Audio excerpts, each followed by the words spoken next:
Tu es l'alpha et l'oméga. Nous t'adorons, Seigneur. Tu es digne de nous. Sauveur Jésus-Christ de Nazareth. Alors, aujourd'hui, au menu, je pense qu'il y aura de la salade à l'entrée. Et puis, pour le plat consistant, du riz avec des gambas, du poisson grillé, tout ça au four. Il fait, je crois, 21 degrés dans cette salle. Dans 45 minutes, nous allons atterrir.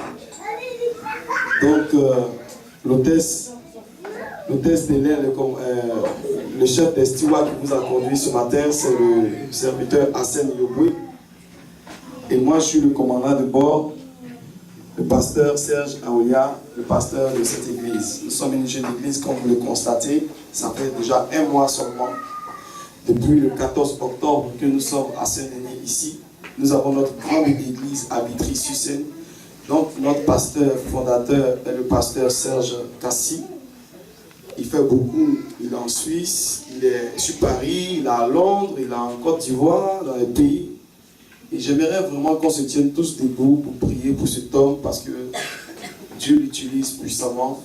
Et grâce à lui, aujourd'hui, nous sommes là. C'est par lui que nous avons trouvé cette salle. Nous sommes ses enfants spirituels. Donc il nous a bénis. Et j'aimerais aussi qu'en retour, nous puissions prier pour nos hommes de Dieu. Donc on va se tenir debout. Il s'appelle le pasteur Serge Kassi. Tu vas prier Dieu, que Dieu bénisse son ministère. Et toutes les églises qu'il a ouvertes, que l'Éternel étende sa main puissante dessus. Et que qu'ils soient les vents et les marées, le Seigneur soit le rocher de sa vie. Et que le Seigneur le bénisse encore davantage. Prions le Seigneur. Père, nous voulons te prier pour la vie de notre Père, le pasteur Serge Kassi. Et nous te recommandons sa vie entre tes mains. Nous te prions pour son épouse, pour ses enfants et pour tout le ministère que tu lui as confié. Seigneur, étends ta puissante main sur sa vie, afin qu'il ne se détourne ni à gauche ni à droite, mais qu'il reste toujours dans ta vision, afin de réussir et de parfaire la mission que tu lui as confiée.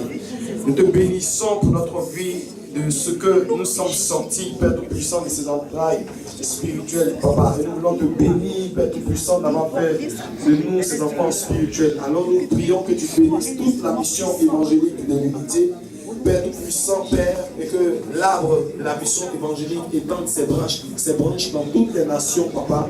Nous voulons te bénir pour la vie de cet homme et de tous ses collaborateurs au nom de Jésus-Christ de Nazareth. Vous allez prier Dieu pour moi aussi, afin que le Seigneur étend sa puissance dans ma vie, jeune que je suis, qui nous donne la sagesse et l'intelligence de pouvoir conduire son peuple à une bonne destination, à ne pas me détourner ni à gauche ni à droite, car aujourd'hui, beaucoup d'hommes de Dieu ont été salis par le mauvais témoignage. Prions le Seigneur pour ma vie, mon épouse, mes enfants. Seigneur, nous te prions, Papa, je me confie en toi. C'est toi qui m'as choisi le coup de sein de ma mère et tu as fait de moi aujourd'hui ton serviteur. Je te prie pour te confier mes pensées, te confier ma vie et je te confie mon âme et ma vie, Papa. Je m'abandonne entre tes mains et je me laisse conduire par toi. Viens, inspire-moi à chaque fois dans mes faiblesses, relève-moi, Seigneur. Montre-moi la voie, le chemin à suivre, ne m'abandonne pas. Sois avec moi comme tu étais avec Josué, Seigneur Tout-Puissant. Donne-moi de mettre ta parole en pratique, de ne point me détourner ni à gauche ni à droite, mais de rester toujours dans ta vision, Seigneur. Afin de conduire ton peuple à une bonne destination, Papa. Bénis, Seigneur, ce peuple que tu m'as donné, Papa. Et que la gloire te soit donnée, Père, pour toujours. Bénis mon épouse, bénis les enfants, Seigneur. Et étends nos branches, Seigneur, au nom de Jésus-Christ de Nazareth. Et nous disons Amen. Amen. On attend le Seigneur. Je vous s'asseoir dans la présence de Dieu. Bien-aimés, ce matin, le thème que le Seigneur a mis à mon cœur de partager avec vous, je vais parler du mariage. J'avais déjà prêché ça une fois, mais jamais en église. Donc ce matin, je vais partager ce thème, le mariage, avec vous. Cette histoire de mariage, même nos mamans, nos parents qui ont duré dans le mariage, aujourd'hui, si vous voulez poser la question, mais qu'est-ce que c'est que le mariage? Ils ne pourront pas vous donner définition exacte du mariage.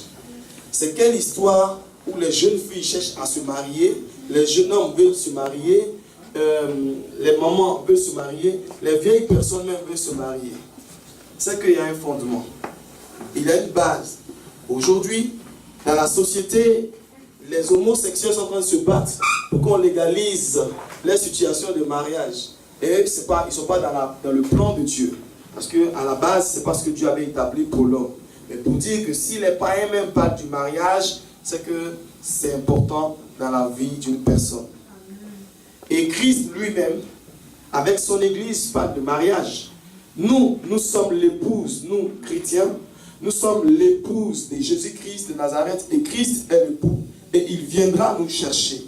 Alors sans plus tarder, nous allons prendre notre Bible dans le livre de Genèse 2 à partir du verset 24. Genèse 2.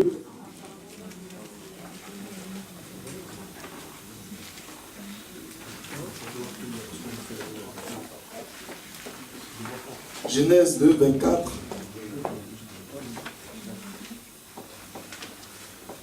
Et Genèse 2, c'est le premier livre. On va se tenir debout pour lire la parole de Dieu. On va se tenir debout, puis je vais lire la parole de Dieu. Genèse 2, chapitre 24.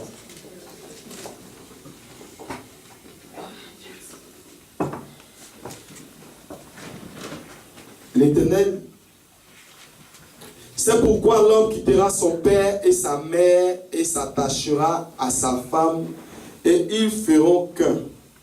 L'homme et sa femme étaient tous deux nus et ils n'avaient pas honte. Amen. Mais le verset que nous allons retenir, ce n'est pas celui du 25, celui du 24. On va répéter tous ensemble. C'est pourquoi l'homme quittera son père et sa mère et s'attachera à sa femme. Amen. Veuillez vous asseoir. Donc, comme je l'ai dit ce matin, bien-aimé, je voudrais parler du mariage. Si je prends un jeune et que je lui demande pourquoi il veut se marier, lui-même il ne saura pas répondre à cette question. Et la dernière fois que j'ai prêché sur ce message, j'ai choisi 2 célibataires et mariés. Il y a des gens, quand tu leur poses la question pourquoi tu veux te marier, ils disent non, c'est parce que je brûle. Mais si tu brûles, il y a de l'eau pour te refroidir. Donc le mariage, ce n'est pas une histoire de je brûle. Amen. Il y a d'autres qui vont dire non, ça pour ne pas être seul. On ne se marie pas pour éviter la solitude. C'est un but. On ne se marie pas pour se marier. Ce n'est pas parce que ta copine s'est mariée que toi aussi forcément tu dois te marier. Ce n'est pas parce que tes amis avec qui tu marches se sont mariés que toi aussi forcément tu iras rentrer dedans sans savoir pourquoi et qu'est-ce que c'est que le mariage. Amen. Donc quand tu demandes même à ceux qui sont dans le mariage, ils ne peuvent pas vous donner une explication, une réponse qui vous serait favorable. Parce que quand ils n'étaient pas encore mariés et qu'ils étaient célibataires, ils avaient une perception, une vision du mariage. Mais quand ils sont rentrés dedans, ils n'ont pas la même définition du mariage. Et même jusqu'à ce que Jésus revienne et que nous partions au ciel, ça sera au ciel que Jésus va bien nous expliquer tous ces paramètres du mariage. Amen. Donc, le mariage n'est pas un test. Ce n'est pas non. Comme je me sens seul, je vais essayer avec une fille, avec un garçon, avec un partenaire. On va tester pour voir. Parce que aujourd'hui, maintenant, il y a des contrats. Hein. Les gens qui sont plus riches pour se marier, ils font contrat. Donc, ils ne respectent pas la notion du mariage. Ça veut dire que du jour au lendemain, on peut se séparer. Il y a des gens aussi, quand ils rencontrent une fille, au lieu de l'épouser, ils disent, bon, on va s'étudier. Donc, on va s'étudier. C'est-à-dire que j'ai été testé. Si ça marche maintenant, on va aller plus loin dans la chose. Mais ce n'est pas comme ça. Ce n'est pas un test. Amen. Ce n'est pas un jeu où on va jouer la loterie et puis quand ça ne marche pas, on dit bon, perdu. Ce n'est pas comme ça se passe. Amen. Donc le mariage n'est pas un test. Ce n'est pas un jeu. Ce n'est pas encore une expérience. Donc je vais expérimenter pour voir. Comme ma mère s'est mariée, comme mon père s'est marié, comme mon pasteur est marié, je vais aussi expérimenter pour voir. Non, le mariage, ce n'est pas une expérience. Donc on va essayer de passer par là pour voir. Le mariage, ce n'est pas aussi un habit qu'on porte et puis on change quand on veut. Ce n'est pas un chaussure qu'on porte et demain quand on n'a plus envie de porter, on enlève et puis on jette. Amen. Amen. Il y a plusieurs choses que je peux vous citer. Le mariage, ce n'est pas du concubinage. Ce n'est pas parce que tu vis avec quelqu'un, vous êtes en train de vous étudier, vous habitez ensemble, et que ça veut dire que c'est le mariage. Parce que si vous habitez en concubinage, un matin, s'il n'a plus envie, et d'ailleurs même ici, ce qui se passe, c'est que si c'est pour lui la maison, un matin il va se dire, bon, de toute façon c'est ma maison, parle de chez moi. Donc, il n'y a rien qui vous lie, il n'y a rien qui peut vous retenir. Tu prends tes affaires, même si vous avez fait 10 années de vie commune, un matin, la personne te jette au dehors comme il veut. Ce n'est pas du concubinage. Pour vivre avec une femme ou vivre avec quelqu'un, ou avoir une copine pour satisfaire nos désirs charnels. Donc, je vois plusieurs jeunes qui viennent me voir. Est-ce que tu as une copine? Oui, j'ai une copine. Et des fois, j'ai pris plein de jeunes dans ma voiture, célibataires. Et puis, je leur demandais à propos de... S'ils ont des petits amis, tout ça là. Oui, bon, j'ai ma fiancée. J'ai dit, mais ça, c'est des enfantillages que vous faites. Parce que pour que tu puisses appeler quelqu'un ta fiancée, c'est que tu t'es présenté devant ses parents et que tu l'as doté. Mais tu ne l'as même pas doté. Les petits camaraderies de l'école, tu dis non, c'est ma fiancée. Et demain, quand ça ne marche pas, vous vous séparez, comme ce n'est pas devant les parents, ni vu, ni connu, et on change de partenaire en partenaire, partenaire en partenaire, jusqu'à ce qu'on arrive, même si dans la vraie définition du mariage, on est fané. Amen. Est-ce que le message fait du bien à quelqu'un? Amen. Si il dit Amen, réponds-moi bien. Amen. Ça prouve qu'on est connecté. Amen. Amen. Donc, le mariage est une institution divine que Dieu lui-même a établie. Hein? C'est sacré et c'est spirituel. On ne joue pas avec ça. Le mariage, tu ne peux pas parler de mariage sans qu'il y ait une alliance. Et l'alliance, c'est entre deux personnes. Aujourd'hui, il y a des entreprises qui font des alliances. Air France, KLM, ils font des alliances, mais ça dit que dans leur jargon, eux, ils pensent que c'est une histoire de mariage. Mais ça n'a rien à voir avec être associé à quelqu'un. Parce que même quand ça ne va pas entre les sociétés, ils vont se séparer. Donc, le mariage est avant tout une alliance entre deux personnes. Et vous allez voir que Dieu, au départ, va demander à Abraham de quitter sa famille, de quitter ses parents pour aller dans un pays là où coule le lait et le miel. Donc Dieu va faire la promesse à Abraham. Mais à partir de ce moment, Dieu va tisser l'alliance avec Abraham. Donc, tu ne peux pas parler d'alliance sans parler d'un sacrifice au préalable. Amen.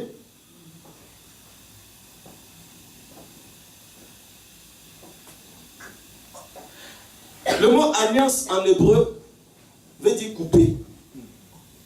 Alors, quand on prend le couteau et puis on coupe, ça veut dire qu'il y a saignement. Dans nos villages, quand on fait deux peuples font alliance, on prend bœuf, mouton, on coupe le cou et le sang qui verse, on prend ce sang-là pour faire de l'alliance. Alors, eux, ils sont païens. Ils ne connaissent pas Dieu. Cependant, ils font un sacrifice pour valider l'alliance. Amen. Donc, je suis en train de développer mon thème qui est le mariage. Et je pars pour dire qu'au départ, ce n'est pas un jeu. Mais là, j'arrive maintenant sur le côté d'alliance.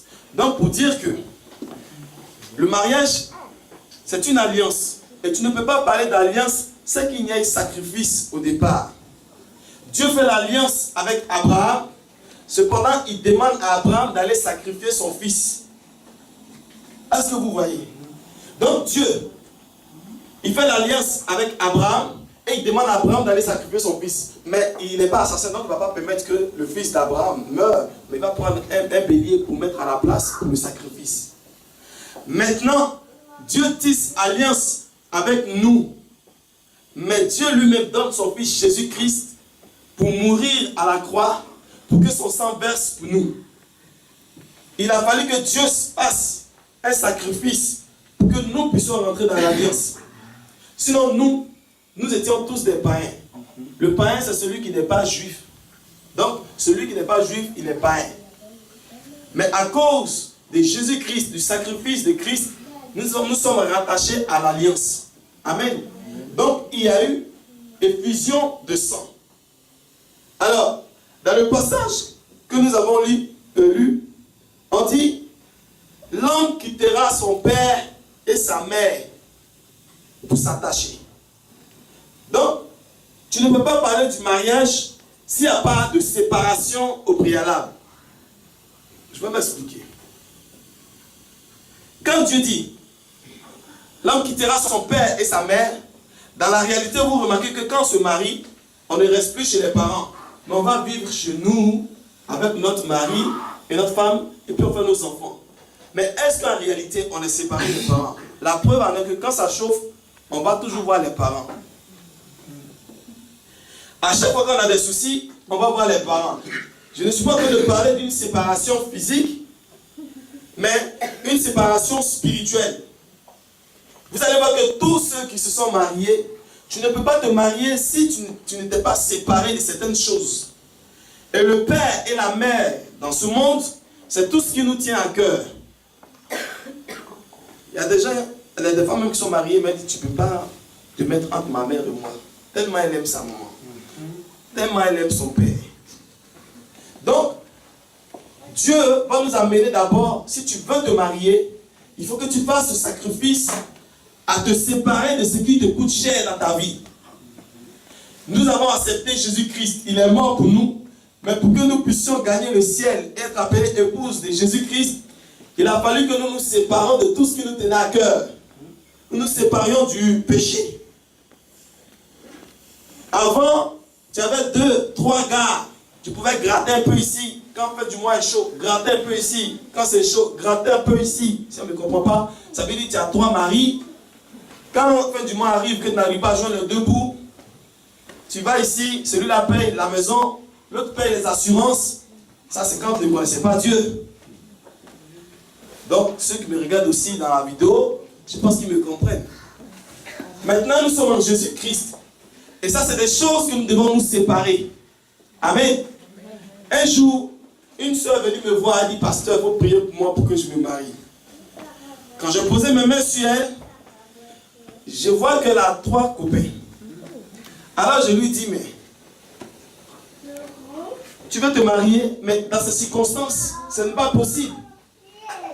Alors, avec un, elle a fait un enfant.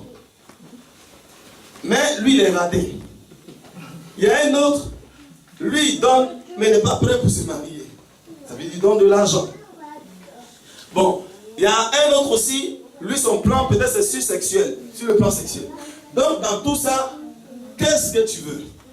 Maintenant, je prie pour la sœur. Je dis, est-ce que tu veux que Dieu les éloigne, tous ces gars-là autour de toi? Elle dit, non, mais pas. Alors, je lui ai dit, mais pourquoi tu me fatigues alors? Si tu te plais dans ton péché, mais ne me fatigue pas. Parce qu'il faut que tu sois libéré de ce qui te tient à cœur pour que Dieu te bénisse. Tu es une jeune fille, tu es en train de prendre de l'âge. Et tu veux que Dieu te donne un mari, mais dans ces circonstances, ça ne marchera jamais. Si tu as 3 gars, tu observes, même si tu n'as pas accepté les 3, mais tu es là, tu observes de tout cela, qui sera le plus bon, le meilleur, pour pouvoir te décider. Tant que tu ne fais pas un choix, tu ne peux pas te marier parce que les 3 sont là.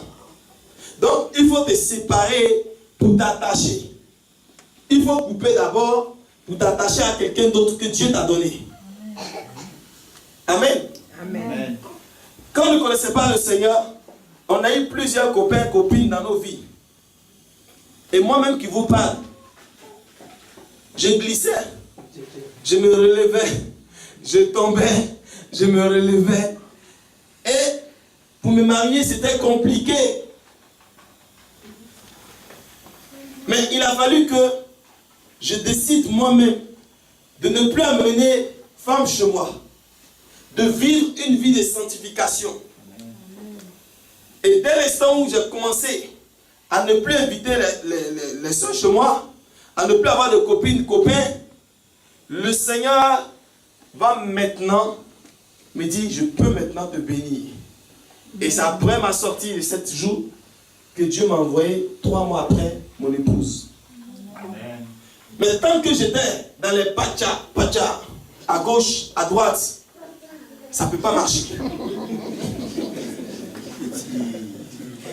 Il appuie dessus parce que le péché nous salit. Et quand on a le péché, on pense qu'en fait, on est tellement bien, on nage dans le péché, on pense que c'est tellement bon, c'est doux, mais en fait, ça nous retarde. Donc, tant que tu ne fais pas séparation, regardez, vous vivez avec quelqu'un, mais tu es accroché à quelqu'un. La personne, il ne veut pas te libérer. Il te fait désolé, je t'aime. Mais quand tu parles du mariage, il ne veut pas s'engager. Et pendant ce temps, toi aussi tu es là, mais tu vas prendre des décisions pour te séparer, mais tu ne vas jamais te marier. Si la personne est avec toi, mais il ne veut pas se décider, ce matin le pasteur Serge Aoulien te dit, c'est pas tout, bon, il ne faut pas que je dise n'importe quoi, amen. Mais tu es avec quelqu'un, d'abord un, il n'est pas chrétien. De deux, il profite de ta vie. Il sort avec toi, il couche avec toi, il fait tout ce qu'il veut de toi. Mais quand tu parles de mariage, il ne veut pas. Il n'a pas envie de construire une famille. Il n'a pas envie d'avoir des enfants. Il faut couper.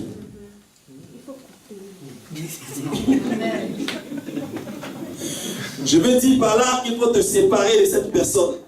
Parce que cette personne va te retenir. Même si elle a quelque chose de spécial qui t'a marqué, qui fait que tu viens, demain, aujourd'hui tu viens, tu lui dis, toi et moi c'est fini. Mais lui il sait qu'il a un point sur lequel il appuie pour pouvoir te retenir. Tu tombes avec lui, tu te salis, tu vas devant ton Dieu, tu pries, demain tu reviens encore. Et cette personne n'a pas envie de s'engager, j'ai dit sépare-toi. Parce que ton Dieu veut que tu te sépares, que tu quittes de là, quitte ta position A, et puis maintenant, viens à la position B pour que tu rencontres l'homme que Dieu a réservé pour toi. Parce que ce que Dieu a réservé pour toi, c'est meilleur. Amen. Donc, il y a toujours un prix à payer. Même si tu es une jolie fille, il y a le prix à payer. Parce que quand tu es jolie, tu es comme miel et les abeilles que tout le monde vient sucer. Quand tu es une jolie fille, malheur pour toi de t'agréer jolie. Tu ne peux plus respirer. Partout où tu passes, tous les hommes sont derrière toi. Et toi aussi, tu te prends la reine du quartier. Tant que tu ne prends pas de décision pour dire c'est vrai, je suis belle, mais ma vie appartient à Jésus-Christ de Nazareth. Et que mon corps n'est pas pour donner à gauche et à droite. Tu ne peux pas te marier. On va te voir belle et jolie dans le quartier, mais jamais tu ne pourras te marier. Donc tu es obligé de te séparer de tous ces gars-là pour que Dieu t'amène le meilleur. Et le parfum que Dieu te donne, c'est le bon parfum. Il faut se séparer avec les distrailleurs qui viennent avec de belles voitures. Le monsieur de belles paroles, de belles voitures, de l'argent. Et pendant qu'il est généreux au dehors, il est avec sa femme à la maison, et toi, la jeune fille, t'as pris en otage dans une maison qu'il paye. Pour toi, il vient, il te donne des miettes. Tu ne pourras jamais te marier avec lui. Il ne pourra jamais te marier. Et tu es là, ta vie passe, et tu es bloqué dans ces circonstances. Il y a plusieurs filles qui sont dans ces situations dans des pays. Non, comme je suis pauvre, mes parents n'ont rien, c'est lui qui paye ma maison. Jésus peut te donner meilleur que ça. Amen. Et Jésus, ce qu'il te donne est plus bon que ça. Amen. Parce que moi-même, j'ai expérimenté. Je disais que je glissais, je tombais, je me relevais. Mais quand j'ai décidé de ne plus vivre dans ces circonstances, dans ces situations, Jésus m'a donné ce qui est meilleur. Amen. Et c'est pour moi seul. Amen. Je mange jusqu'à que je suis rassasié, je garde au frigo.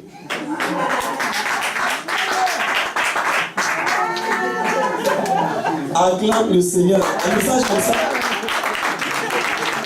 Les messages comme ça, souvent c'est dans les mariages, tu peux attendre ça. Pas un dimanche comme ça. Et quand j'ai envie de manger, j'enlève et puis je réchauffe encore. Et je prends plaisir à contempler. et j'ai des beaux enfants, une belle épouse. Amen. On ne l'a jamais entendu dans l'histoire. Madame Pasteur a dit, Madame Pasteur ici, Madame Pasteur a dit ici, en tout cas, Seigneur, je te bénis pour la vie de mon épouse. Amen.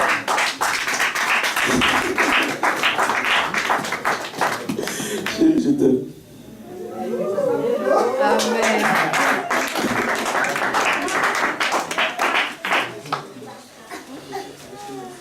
Donc, il faut te séparer. Le monsieur, depuis des années, vous êtes ensemble, il ne veut pas. Sépare-toi pour que Dieu te donne pour toi-même. Amen. Amen. Et Dieu nous a conçus dans l'iniquité. Donc, David pouvait dire comme ça dans le psaume 51. Et que ma mère m'a conçu dans le péché. Donc, parce que nous sommes nés dans le péché, il faut que nous nous séparions de ce qui n'est pas la gloire de Dieu. Il y a un sacrifice à faire des deux côtés. Dieu fait sa part, mais toi aussi tu dois faire ta part. Amen. Même quand tu viens au Seigneur, tu es obligé d'abandonner tout ce que tu faisais avant. Si tu fumais, tu laisses tomber la cigarette. Si tu buvais, tu laisses tomber la boisson. Si tu allais en boîte de nuit, tu ne fais plus ces choses. Ça fait mal, mais il faut te séparer. Il faut couper le lien. Amen. Amen. Deuxièmement, j'ai dit que le mariage, c'est une alliance. Et dans l'alliance, l'alliance veut dire couper. Donc, couper, il y a du sang qui saigne, il y a un saignement. Il y a une souffrance, il y a un sacrifice à faire. Maintenant, deuxièmement, je vais parler de l'engagement. Le mariage est un engagement. Est-ce que vous avez vu quelqu'un qui s'engage dans l'armée et puis dit, moi je me suis engagé dans l'armée, je suis trop content. Quand tu t'engages dans l'armée, c'est avec des pleurs. C'est avec souffrance. Là-bas, on va t'apprendre à te discipliner. On va te corriger, on va te redresser. Si tu ne respectes pas les lois dans la vie, dans l'armée, on va te discipliner. Ça veut dire que quand tu viens dans le mariage et que tu es un gars, on ne maîtrise jamais, toujours tu es sorti, toujours tu es là, tu parles, tu vis comme tu veux. Et que quand tu es célibataire, tu fais ce que tu veux. Dans le mariage, on va te discipliner. Amen. Tu n'es plus seul pour pouvoir sortir et faire comme tu veux. Si Dieu permet que je parle du mariage aujourd'hui, c'est que moi-même, parce que je suis concerné, vous tous, tout le monde est concerné. Et il y a des choses qu'on doit recadrer, on doit mettre en place, on doit mettre en ordre. Parce qu'aujourd'hui, les foyers sont bafoués, les mariages sont bafoués, et ça se marie aujourd'hui, demain ça divorce, et les enfants sont là. Il y a des gens qui vivent dans des maisons, ils vivent dans des maisons, et puis la maison est devenue comme le nid d'oiseaux. Chacun sort, il va manger quand il vient, il dort. Le père, il ne voit même pas ses enfants. La mère, à peine sait s'asseoir pour parler avec son mari. Toujours parti comme moi. Je demande pardon à ma femme. Mais moi, ils ne sont pas présentés parce que vraiment, c'est sur rendez-vous. Depuis que je suis un pasteur, il faut que je trouve un peu de temps pour mon épouse et mes enfants. Amen. Amen. Et c'est important pour tous les hommes de Dieu. Donc la maison est devenue comme le nid d'oiseau. On sort jusqu'à maintenant, on vient pour dormir. Amen. Donc je disais, c'est ça qui... Donc dans l'engagement, tu seras discipliné. Amen. Quand tu t'engages dans l'armée, on te discipline. Donc, écoutez-moi bien.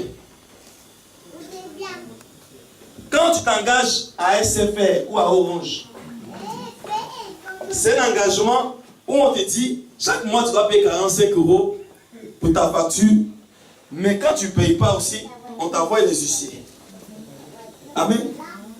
Donc, dans cet engagement, tu as ta responsabilité dans l'engagement. C'est-à-dire, dans cet engagement-là, chacun a sa part de responsabilité à respecter. Amen. Donc, tu respectes ta part vis-à-vis de ton époux ou de ton épouse. C'est vice-versa. Maintenant, dans les engagements de Orange, SFR et Bouygues, vous allez voir que souvent c'est 1 an d'engagement, 2 ans d'engagement. Mais dans le mariage, il n'y a pas 1 an d'engagement.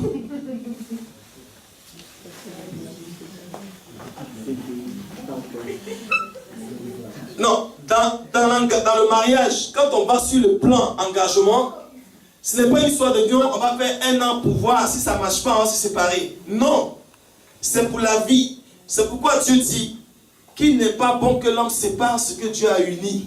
Amen. Amen. Il n'est pas bon que l'homme sépare ce que Dieu a uni. Amen. Donc, c'est un contrat sans fin.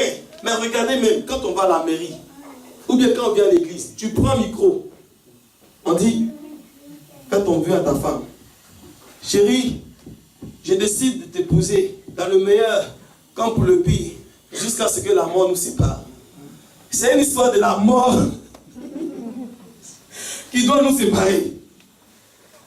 Elle s'est mariée et elle a perdu son mari. Maintenant que son mari est décédé, ça l'a désengagé de l'engagement. Mais c'était un engagement à vie. Donc, celui qui t'a marié, et puis un matin, il se lève, il dit ça va. Tu lui dis, tu as menti. Toi et moi, on est collés. Tant que tu n'es pas mort, on considère qu'on est mariés. Écoutez, aujourd'hui, des hommes de Dieu, mais même des hommes de Dieu, bafouent le mariage. Des gens qui sont venus devant le Seigneur se marier et qu'on a béni les mariages. Du jour au lendemain, ils se lèvent et ils disent que cette femme-là, elle n'est pas dans le plan de Dieu, elle n'est pas dans la volonté de Dieu, et ils bafouent les femmes. Après, ils laissent, ils s'en vont prendre une autre fille dans l'église, une autre femme dans l'église. C'est de la sorcellerie.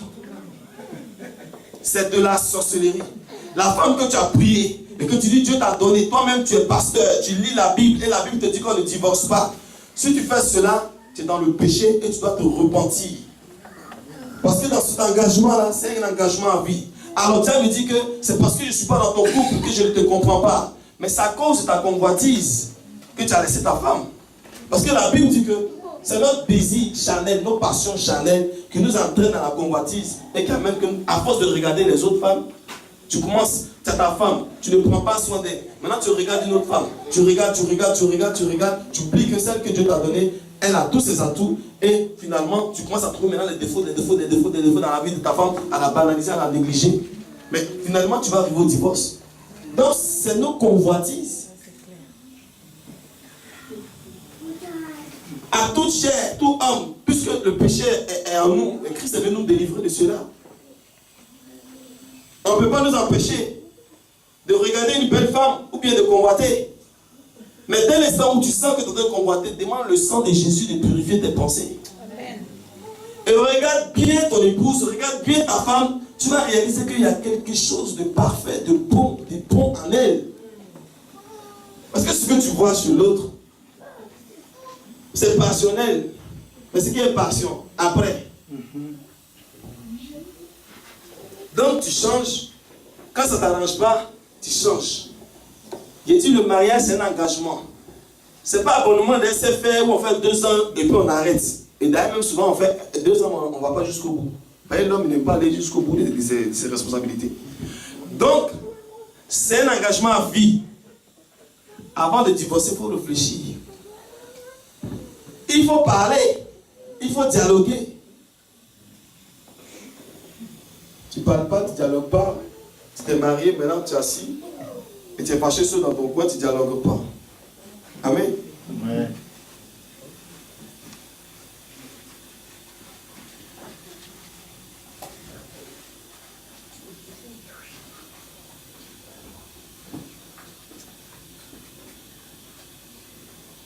Abraham et Sarah étaient dans la volonté de Dieu. Cependant, eux-mêmes qui étaient dans la volonté de Dieu, Sarah, quand elle n'enfantait pas, elle dit à Abraham, chasse, comment on appelle, fais un enfant avec la servante. Mais quand plus tard, quand Sarah a eu son enfant, la même femme, elle dit à son mari, chasse maintenant la servante, Agar. Pour dire que même ceux qui sont dans la volonté de Dieu, qui ont prié que Dieu leur a révélé les femmes, c'est pas facile dans le couple. Quand elle a demandé à Abraham de chasser Agar, c'était un problème pour Abraham parce que l'enfant c'était son enfant aussi. Pour dire que même les couples qui sont dans la volonté de Dieu, dans cet engagement-là, il y a souffrance dedans. Il y a souffrance, mais il faut savoir encaisser. Et il faut être au-dessus de la souffrance. Amen. Sur le plan spirituel, nous sommes mariés à Jésus-Christ de Nazareth. Amen.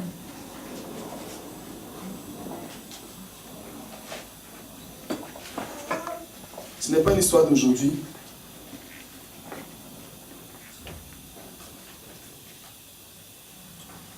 Il y a des gens qui viennent aujourd'hui à l'église, demain ils ne viennent pas. On s'est marié à Christ. Donc c'est un engagement à vie. C'est pas ça aujourd'hui je viens, demain je ne viens pas. C'est un engagement à vie. Je vais maintenant parler du rôle le rôle du mari. On va prendre Genèse 2. Dans cet engagement-là, je vais te détailler ce que l'homme doit faire. Après, je vais te détailler aussi ce que toi, la femme, tu dois faire pour que ça marche. Amen. Genèse 2, verset 15. La personne qui a trouvé, qui se lève et qui lise. Genèse 2, 15.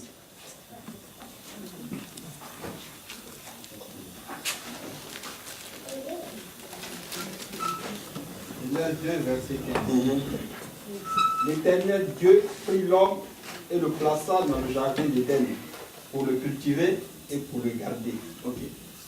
L'Éternel Dieu donna cet ordre à l'homme. Tu pourras manger de tous les arbres du jardin, mais tu ne mangeras pas de l'arbre de la connaissance du bien et du mal. Car le jour où tu en mangeras, tu mourras. Ok. Amen. Amen. Dieu donna la responsabilité de garder et de cultiver le jardin d'Éden. Adam a commis 2 fautes majeures. Sa responsabilité est de veiller sur le jardin contre l'ennemi et sur la femme Ève. Le rôle du mari, quand tu es un homme et que tu es le mari, Dieu t'a confié un jardin. Il dit garde et cultive. Considère ce matin, frères et sœurs, le jardin comme le mari que Dieu t'a donné. Dieu te dit garde et puis cultive. Bien aimé, quand tu gardes quelque chose, ça veut dire que tu ne dors pas. La nuit comme le jour, tu veilles. Amen. Si Adam avait veillé sur Ève, le diable n'allait pas venir pour la séduire.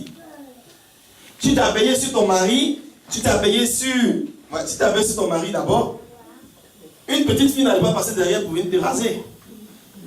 Si tu as veillé sur ta femme, quelqu'un d'autre n'aurait pas passé derrière pour pouvoir la faire tomber. Le diable n'a pas accès. Donc nous devons veiller sur nous les uns et les autres. Un vigile, il ne dort pas. Il a les yeux ouverts pour voir clair dans l'affaire. Mais lui, malheureusement, il a dû dormir et le diable est rentré dans le jardin. Et quand Dieu dit cultive, quand tu as vu la femme, elle était très mignonne. Ses cheveux étaient bien, ses habits, tout ça. Et quand tu l'as vue, tu l'as poursuivi matin, midi et soir. Dans le métro, pour aller même chercher son numéro de téléphone. Tu sais comment tu as fait pour avoir son numéro de téléphone. Ça veut dire qu'elle était une fleur. Et quand on dit culture, tu dois l'entretenir. Dans le jardin, il y avait des roses, il y avait des fleurs de différentes couleurs, d'espèces. Mais quand il dit à l'homme de cultiver, c'est pour ne pas empêcher les autres fleurs de déranger les autres, les roses de déborder, mais il faut les tailler à chaque fois que, par exemple, une fleur poussait plus que l'autre, bien un arbre poussait plus que l'autre, il faut tailler pour enlever les feuilles mortes. Ça veut dire que la femme qui est là, il faut l'entretenir. Il faut qu'elle passe ses cheveux. D'ailleurs, il dit, demain ma femme va faire ses cheveux. Il faut qu'elle soit bien parfumée.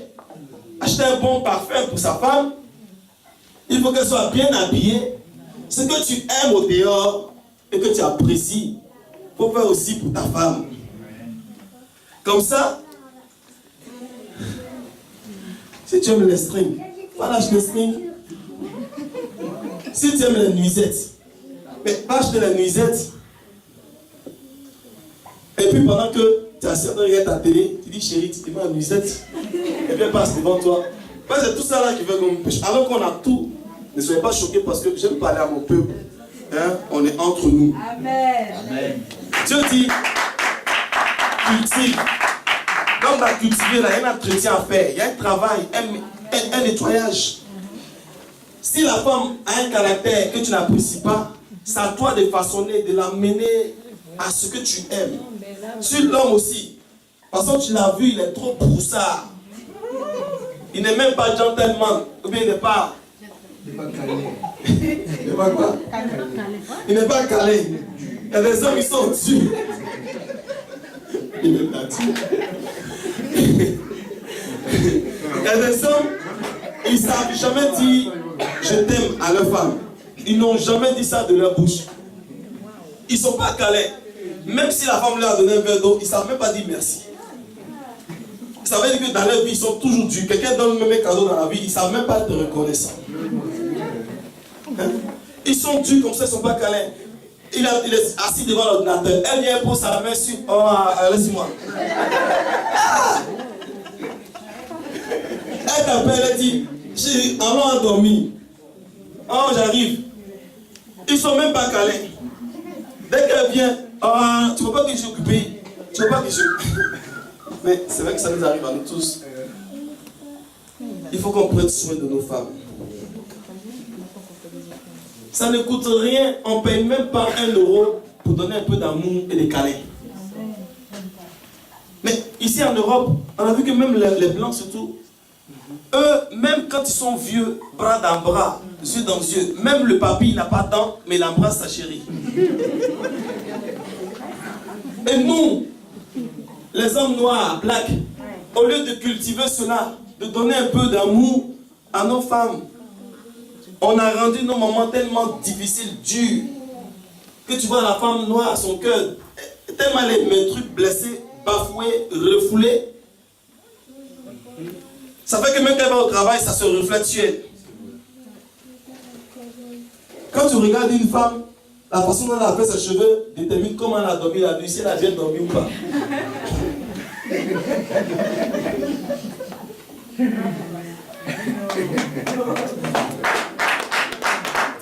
Et Dieu nous aide.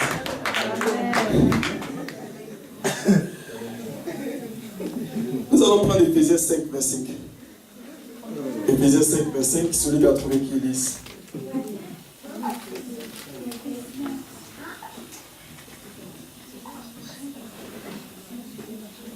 Celui qui a trouvé qui lise Éphésiens 5, verset 5.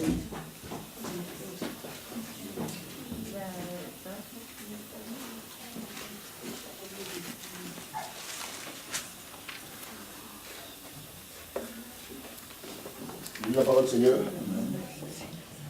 Marie, que chacun aime sa femme comme Christ a aimé l'Église et s'est livré lui-même pour elle, afin de la sanctifier en la purifiant, en la lavant par l'eau de la parole. Amen. Continue. Amen, c'est bon. Amen. Il dit, Marie, aimez vos femmes. Dieu ne nous demande rien d'autre que de l'amour. Écoutez, à vous les femmes, sois bénies, maman. Sois bénie. Voilà, c'est pas grave, vas-y, sois bénie. Dieu nous demande à nous les hommes d'aimer. Ce n'est pas à la femme d'aimer l'homme. On a renversé aujourd'hui les choses. Je ne sais pas si c'est flèche d'amour qui est venue piquer la femme. Maintenant, c'est la femme qui a commencé à aimer. À nous, hommes, Dieu dit d'aimer nos femmes et de les sanctifier par la parole de Dieu. Amen. Donc, il dit, Marie, aimez vos femmes. Nous devons aimer nos femmes. Aimons-les. Efforce-toi à aimer. Si tu n'as jamais aimé, ce n'est pas parce que dans ta famille, on t'a tellement bafoué, on t'a tellement traumatisé, et que tu ne dois plus donner de l'amour à la femme. Elle n'a rien fait. Elle là, c'est ta douce. Hier, j'avais un frère qui était avec moi, et puis il appelait sa fiancée. Et mon doudou, ma carotte, mon chou. Il était en train de lui dire, mais est-ce que quand tu vas te marier là, tu vas te souvenir toujours des chouchous, des bébés qui te disent. C'était bien. Mais je pense qu'il va tenir. Parce qu'il a commencé, je pense qu'il va bien finir aussi. Amen. Ça ne coûte rien de donner d'amour à nos femmes. C'est tout ce qu'elles demandent. Amen. Être ouvert à l'autre. Il faut qu'on soit ouvert à l'autre. Tu vis avec quelqu'un. Soit ouvre-toi, ouvre ton cœur à ton partenaire. Mais ne sois pas fermé. Il y a des hommes qui vivent avec les femmes ne connaissent même pas les salaires. Quand il sort, elle ne sait même pas où il est parti. Il ne justifie jamais où il allait, à quelle heure il va rentrer. Donc lui, il se joue le chef dans la maison, l'autorité dans la maison. Autoritaire, il est devenu pas autorité, mais un dictateur dans la maison. Elle n'a pas de mot à dire, lui il fait ce qu'il veut. Il n'y a pas de communication. Dès qu'elle commence à parler, c'est comme s'ils ont mis de l'huile sur le feu. À peine elle lui dit chérie, chérie, oh. De peur qu'elle lui dise, il y a telle facture à payer. Mais c'est toi qui dois payer la facture, c'est pas elle qui doit payer.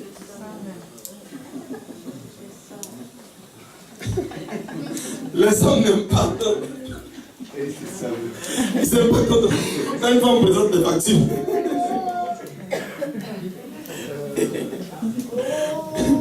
Que Dieu nous aide.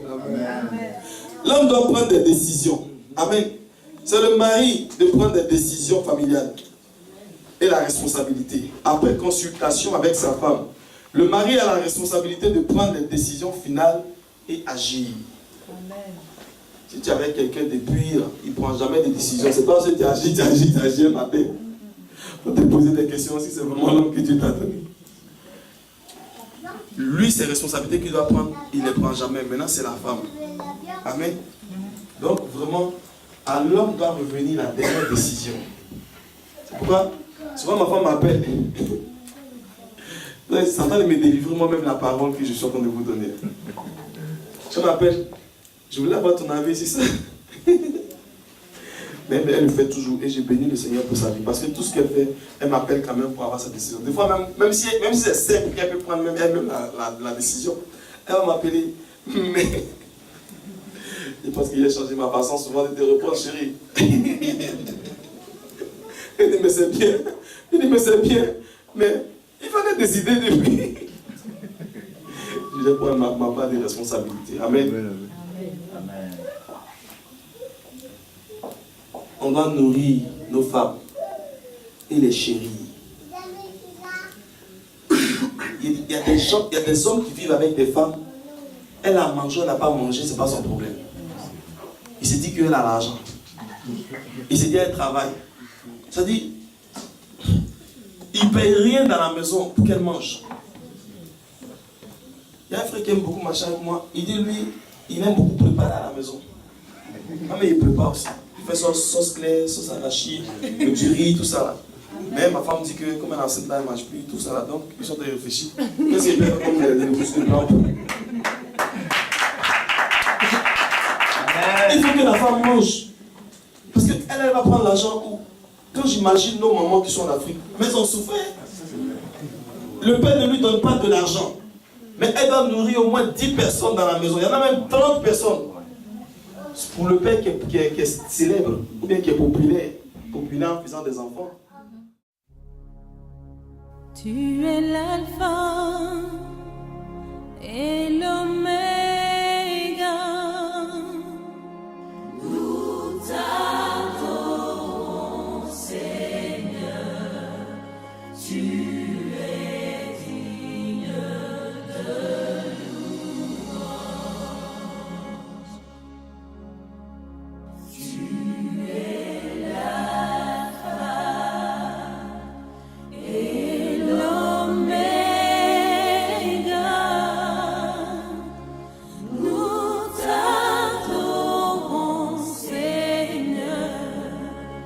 Tu es digne de louange. Nous te rendons,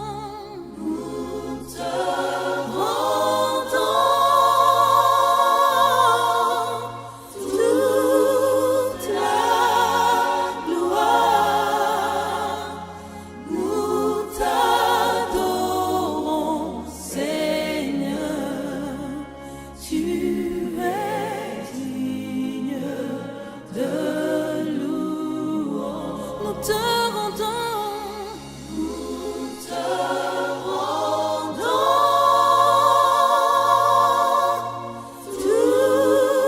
la gloire. Nous t'adorons, Seigneur. Tu es digne de louange. Le premier, le dernier.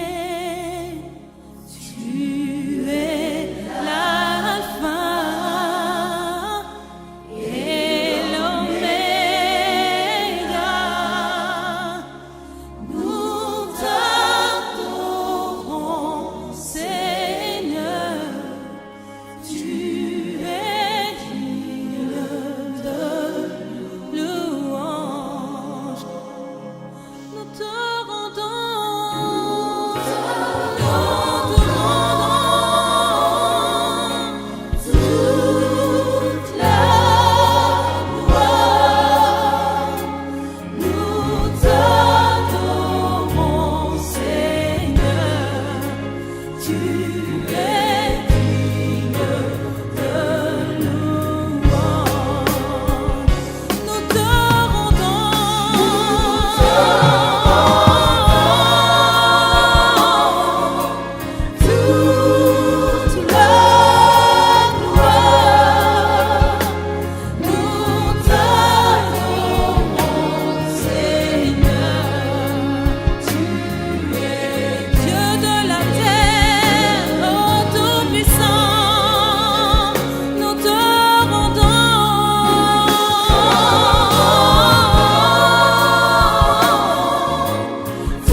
es